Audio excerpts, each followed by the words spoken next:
Okay, so you mentioned that, like the structure with Berube and how different this team is defensively. And everybody is acknowledging that right now, right? Like the amount of goals that they were scoring and have been scoring at 5-on-5, and yet the record they've accumulated, it's impossible to deny, right? Those differences, their ability to defend and their ability to get this, just their ability in net in general. I am curious, though, as somebody who's there on the day-to-day, if there is a different feeling or mood around the team than there has been in years prior. I mean, I don't know if the mood is all that different. I think they definitely have a different. The changes in the system, the changes in the coach, I think have been positive, and I think it took them a while to figure it out. I think it was a bit of a shakeup. Okay, this is how we're going to play. You know, we're dumping and chasing. We're a four-check team now. If we don't play strong defensively, it's going to get called out. Like this is quite an adjustment. I mean, they used to be number 1 or 2 pretty much every year in 5-on-5 scoring, and now all of a sudden they're being asked to play in more low event games. And for some guys, I think it's perfect. Like this is perfect for Matthew Knies. He's a straight line guy. Go to the net. You know, now he's studying tape of Zach Hyman and how to get tips and greasy rebound goals. And that's like Berube's system is made for this guy. Some other guys, I think it's a bit of like, okay, how do I fit in here? You know, William Nylander's natural instinct is not to dump it in and go chase it. You know, he still likes to cut through the neutral zone. And, you know, at times it's costly. At times you need it. So there's been a bit of an adjustment. I do think the mood of the coach has had a positive effect. I think Sheldon Keefe was understandably under pressure. I think he was wound pretty tight. And Berube is strict and direct, but he also, you know, has a laugh. He's a little bit more calm. Like he doesn't ride the roller coaster as much as the former coach. And I think that has had a positive effect in terms of you're talking about mood around the team. Yeah, I just don't see how it couldn't. And the other thing, too, is when you're around people, and again, I'm really trying to make this clear that I don't want this to be like a shot at Sheldon Keefe, because I think that the guy worked his ass off and he had to learn part of it on the job, and that some of this was circumstantial. Like everything that people who have been around Keefe have told me, like, and it's been a few of them, is like this guy is the most attention to detail guy that there is, that like he does not take things lightly. But when you're around people who are stressed out all the time, that can bleed into others, right? Like having the pressure of wondering if it's going to be your job on the line day in, day out, having someone who is like obsessed with the tiny details, I think that can be exhausting for others. I know I'm that kind of guy. Like I'm that kind of person who cares about every little detail, every little thing. And every once in a while, I got to check myself being like, okay, like, oof, you know, let that one go, you know, like, because it's not going to do well for the group if you're just kind of going over all those tiny little things all of the time. And so I would just imagine that, having someone who is a little bit more reserved when it comes to the way that they're speaking, a little bit calmer in terms of demeanor, that could not have a negative effect on a group that, to me, kind of already has enough pressure on them, already probably feels the weight of the world constantly, that those kinds of things are actually going to be meaningful for this group. Well, I think so. Sheldon comes in and it's his first organization as a coach. I mean, learning on the fly. Learning on the fly under tons of pressure. You got all this high-end talent. They're in their Win a Cup Now window. Tons of pressure. So I think he put a ton of pressure on himself to really drill down on studying every opponent. You know, in the pregame talks, I'll give you an example. You know, some teams coming in, and Sheldon would say, "Well, they're third on rush chances, so we really got to protect the rush, and they do this well." And you know, Berube's tone is more just the same every day. It's more about what the Leafs need to do. We need to go to the net. We need to play direct. We need to screen the goal, and it's always the same stuff. It kind of didn't matter. It doesn't matter who the opponent is. They want to play the Leafs way. Whereas I think Sheldon was such a student of the game and working so hard at his job that he was almost more focused on how do we beat this opponent on this night, and I gotta think about which lines I'm going to start. Whereas Berube's kind of no, we're who we are. We want to be the same way whether we're home or away, and we're going to impose our identity onto you. And I think that's just the confidence that comes from, winning a cup, being around the league a long time, multiple organizations, seeing how different things work. And I also just think that, I think they're both good coaches. I just think their minds work differently. Yeah. And I think it was, and, Keith's doing a great job with the Devils. But I think it was overdue that they just had a different voice in there. Yeah, I just think that there's just absolutely no doubt about it. Anyway, bubble guys. So I was talking about this on Leafs Talk Saturday, that if you watch that game, there were maybe 7 forwards that were going to be on the playoff roster. Like, there's just going to be a ton of turnover, whether it's just the internal guys that come back or players that they add at the deadline. Dudes moving in and out of that group. It's like what makes it kind of really encouraging watching them, and also harder to criticize when they do lose to teams like the Panthers. Again, you don't want to have it be a complete lack of accountability, but yeah, it's tough to say, I can't believe you didn't beat the Panthers in basically a must-win for them in their barn when you were playing a second line that included Nick Robertson and Pontus Holmberg, right? Like, it's kind of fair just to at least mention in those circumstances. But again, they've done well. But some of these guys coming back, I'm not as concerned about some of the guys, because it's the same thing as the Steves thing where you go, okay, yeah, just back down to the minors, easy peasy. But what is your sense of the timeline on Domi? Because it feels like, we've got some guys where we know it's going to be a while, so some of these guys are going to get extended looks.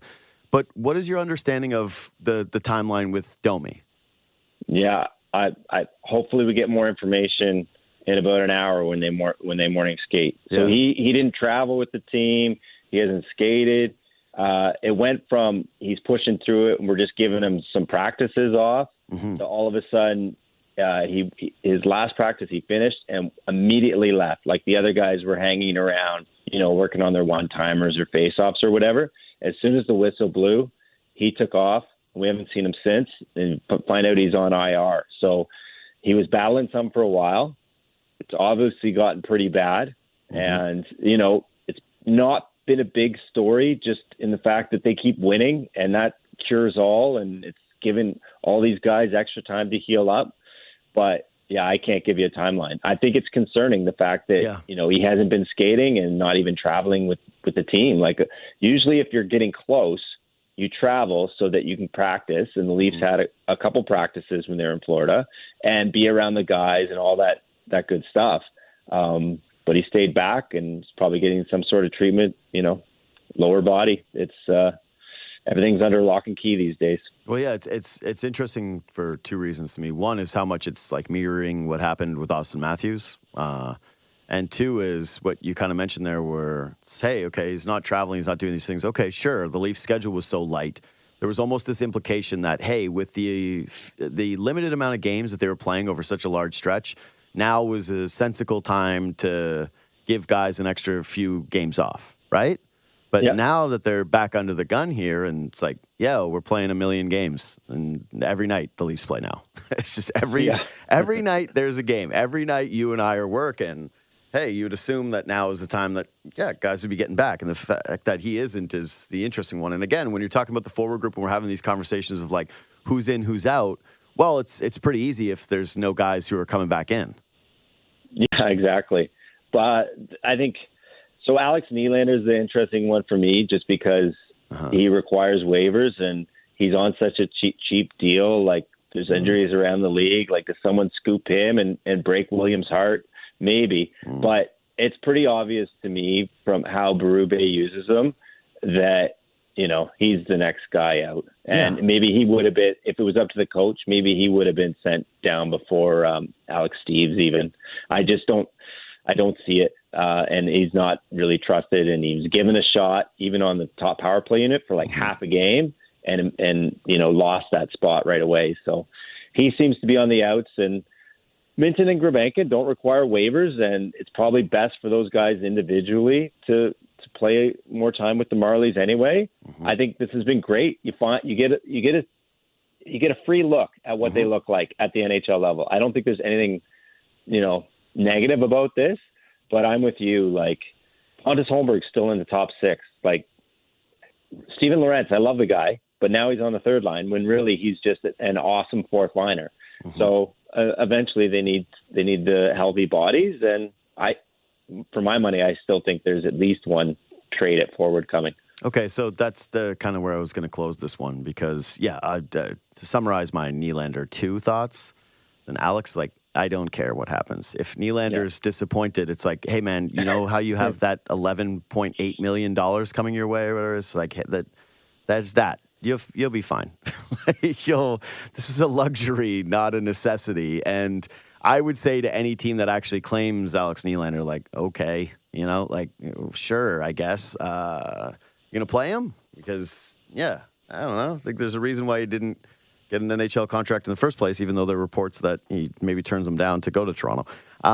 It's totally fine. The same thing with Mint and Gulbenkian. Eventually, you kind of want them back there. And if you're not getting that help right away from some of the other forwards, right? Like some of these dudes are going to be out for a while. You're seeing transactions around the NHL early this season. Do you get any sense that Toronto would want to expedite a timeline to bring a body in here, even though they don't have a lot of bullets to shoot when it comes to trades and the assets to acquire players?